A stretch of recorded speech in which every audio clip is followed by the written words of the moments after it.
I'm here at the University of Southern California's Institute for Creative Technologies in LA.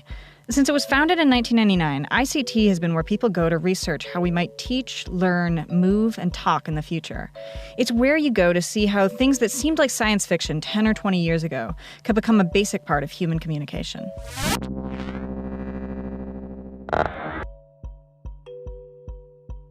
This is one of the centerpieces of ICT, the Wide 5, a professional-grade VR headset that's nearly 10 years old. The red lights on those horns talk to a tracking system that covers the room, and you can put them on anything. Gloves, shoes, even a drone. It's the first time I've ever moved my feet in VR, I think, or seen my avatar's feet in VR. Yeah, so it's a big deal, right? If you're tracking hands and tracking feet and tracking torso, it completely transforms the experience. You can see the path that you walked. This is an experiment in redirected walking. I feel like I've been exploring a whole compound, but some clever visual tricks mean I'm really just going in circles. The goal is to implement this in various training regimens. So the Army has a system called Dismounted Soldier Training System, where they take a squad of men and women and they put them in head-mount displays. And then they run them through a virtual scenario. It turns out that it's much more effective if you start to involve the body as well as the mind in an immersive scenario. So the lab has gotten pretty good at this, and we can fool you into thinking that a small track space is a bigger space. The next steps that the lab is working on is what happens if I now have two people in the space. Because now I have to keep them from running into each other. So imagine being able to play Madden and move around and do Madden without getting in each other's way. What we're really focused on is how can humans use this for training and learning opportunities. We know that robots and drones and all of these autonomous and semi-autonomous objects are going to be part of the landscape. The whole sort of steampunk ethos of I'm going to put my Wi-Fi up on a drone and I'm going to put my sensor systems up on a drone and I'm just going to have portable sensors wherever I want is going to come true. Once you put those sensors up, they can do something like tell a drone in a disaster area exactly where to go, no matter how much it gets knocked around. So the computer is telling it to stay in this spot. See, now it's upset because I'm basically giving it more lift to push it up, and then it realizes that it wants to go back down. ICT gets funding from the U.S. military, and one of the things it's produced is Project Blue Shark, a prototype for the future of ships. It's an augmented reality command center made from an Oculus Rift and a bunch of displays, which could show pictures and controls or be totally blank. The images could be projected onto them with a headset.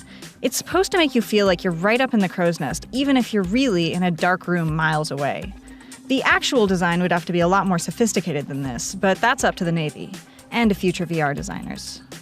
The reality is it's going to change the way that you design the ship. It's going to change the way that you design the ship's complement, the number of people, the type of tasks that they do, the structure of the Navy itself. It all changes because you can now start to immerse people in these environments. And once you hit robot arm, so this is an example of connecting a physical world object with the virtual.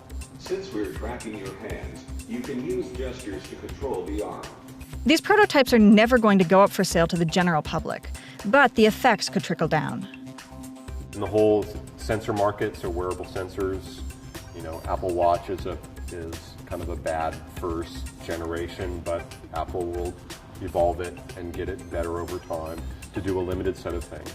But body sensing is going to be huge. All of that stuff is going to start to crash together.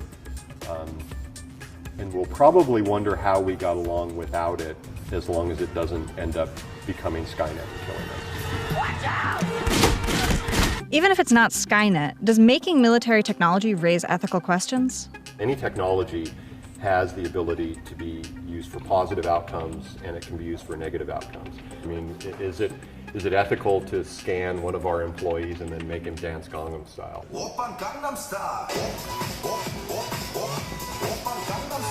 ICT was working on VR years before the Oculus Rift hype, but there's still a lot of work left. One of the biggest obstacles is haptics, which companies like Disney have been working on, and that ICT is interested in too. If you want to immerse someone, you need to immerse all of the senses.